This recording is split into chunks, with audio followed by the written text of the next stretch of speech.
Welcome to my home veg kitchen. இன்றைக்கி நம்ம வீடியோவில் ரொம்ப ஹெல்த்தியான டேஸ்டியான பெண் குழந்தைகள் இருந்தால் அவங்களுக்கு கட்டாயமான ரெசிபி, டெலிவரியான பெண்களுக்கு ரொம்ப ரொம்ப அவசியமான ரெசிபியான உளுந்து சாதம் எப்படி பண்ணுறதுன்னு பார்க்கலாம். பெண்களுக்கு மட்டும் இல்லைங்க, எல்லாருக்குமே ரொம்ப ரொம்ப அவசியமான ரொம்ப ஹெல்த்தியான ரெசிபி சொல்லலாம். அதனால் நம்ம வீடியோவை ஸ்கிப் பண்ணாமல் கடைசி வரைக்கும் பாருங்கள். உங்கள் எல்லாருக்கும் ரொம்ப பிடிக்கும். பார்த்துட்டு கமெண்ட்ஸ் போஸ்ட் பண்ணுங்கள்.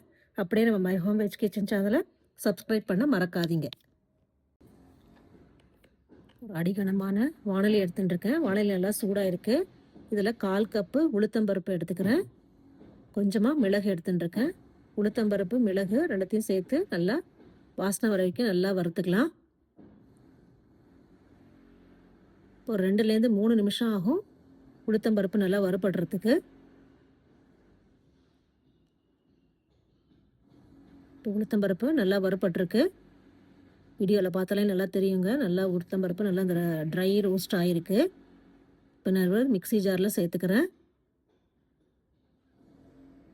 தேவையான அளவு உப்பு சேர்த்து நல்லா ஆறுனதுக்கப்புறம் ஃபைன் பவுடராக பண்ணி எடுத்து வச்சுக்கலாம். இப்போ நான் அதே கடாயில் கொஞ்சமாக நல்லெண்ணெய் சேர்த்துக்கிறேன். நல்லெண்ணெய் நல்லா காஞ்சதுக்கப்புறம் கடுகு,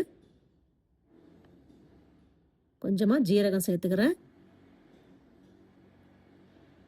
காஞ்ச மிளகா சேர்த்துட்டுருக்கேன். காஞ்ச மிளகா வேண்டான்றவங்க மிளகே இன்னும் 2-3 சேர்த்து காரத்துக்கு ஜாஸ்தி வச்சுக்கலாம். இப்போ எல்லாம் நல்லா வறுபட்டுருக்கு. கருவேப்பிலை, கொஞ்சமாக நறுக்கி வச்ச பூண்டு சேர்த்துட்டுருக்கேன். இப்போ இதோட சேர்த்து பூண்டையும் நல்லா வதக்கிக்கலாம். பூண்டு நல்லா வதக்கி ஆயிடுச்சு. இதோட நான் ஒரு சின்ன வெங்காயம் கட் பண்ணி வச்சுட்டுருக்கேன். அதையும் சேர்த்துக்கலாம். வெங்காயத்தையும் நல்லா வதக்கிடலாம்.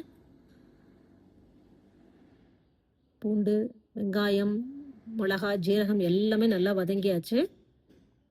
இப்போ நல்லா அடுப்பை ஆஃப் பண்ணிவிட்டு உதிரி உதிரியாக வடித்த சாதத்தை சேர்த்துட்டுருக்கேன். சாதம் நல்லா சூடாக இருக்குது. இதில் 1 ஸ்பூன் நெய் சேர்த்துக்கலாம். இப்போ நல்லா மிக்ஸ் பண்ணி விட்டுட்டு நான் அரைச்சின்னு வந்த பொடியிலேருந்து 4 ஸ்பூன் பொடி சேர்த்துக்கிறேன். தேவைப்பட்டால் இன்னும் கொஞ்சம் கலந்து பார்த்துட்டு தேவைப்பட்டனா இன்னும் கொஞ்சம் சேர்த்துக்கலாம்.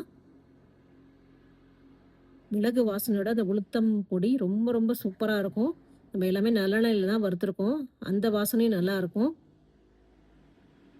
இப்போ கடைசியாக கொஞ்சமாக நல்லெண்ணெய் சேர்த்துக்கிறேன். இப்போ எல்லாத்தையும் நல்லா மிக்ஸ் பண்ணி விட்டுடலாம்.